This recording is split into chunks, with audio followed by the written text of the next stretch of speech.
we are shocked by the bare cruelty, the nasty approach, the dangerous souls behind the breaking of this church and of this school. Number one, this has been ongoing. It's not that different government levels or tiers have not been informed and don't know what is going on. RPC, State House, Cabinet mention it. Even the RCC office, which we call the who we sometimes call the RDCs. How could they have deployed police in the early hours of the night to come and protect the people who are breaking a church, whose case is in the Court of Appeal, without them being sensitive enough and legally right to say don't do that because the case is in the High Court? First of all, there are those who claim that maybe the church made some mistakes in acquiring this land.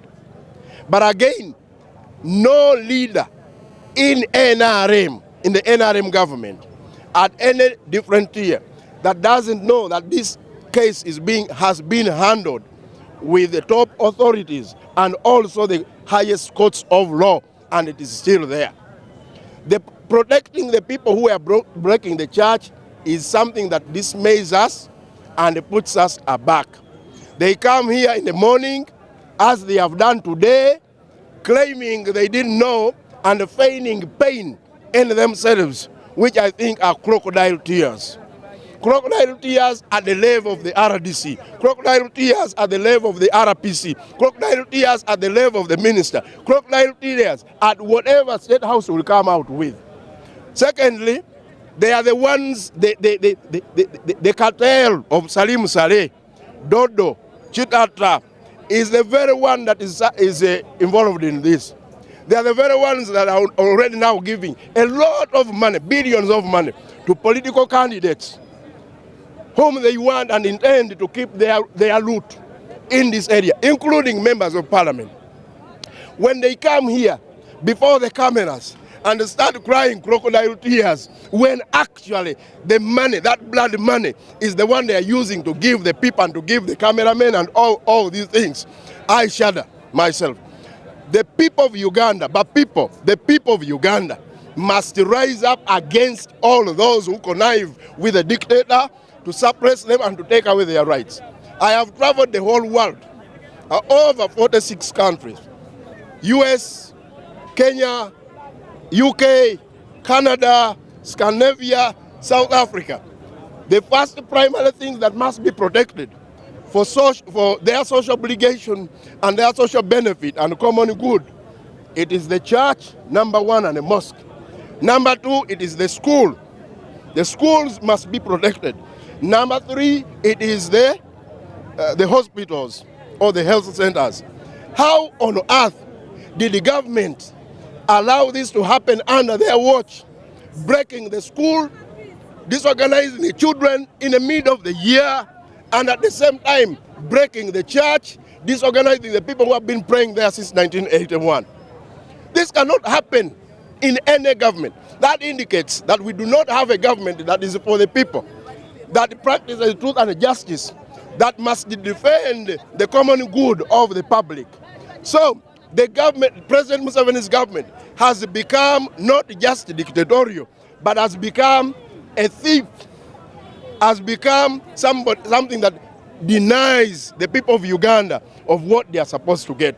President Museveni must resign over whatever that is happening. Because what we hear, Ododo, the owner of the so-called buyer of this property, works for Saleh, General Saleh. So this is General Saleh, and you know, the members of the first family, when they decide to do anything, the law ceases to be of any sense.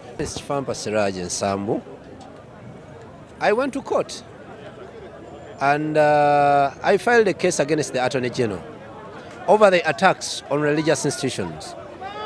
The way how government restricts religious institutions or not protecting the sanctity of places of worship is what took me to court.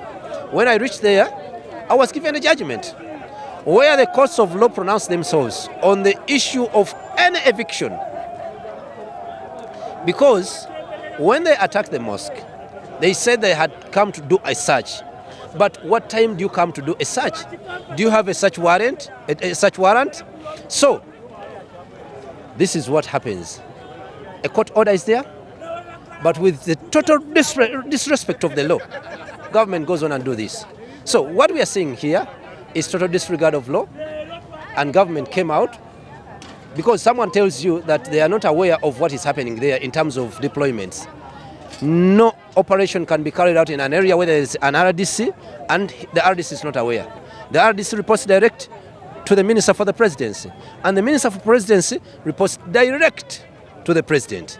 So what we are seeing here, government has got a direct hand in what is happening here.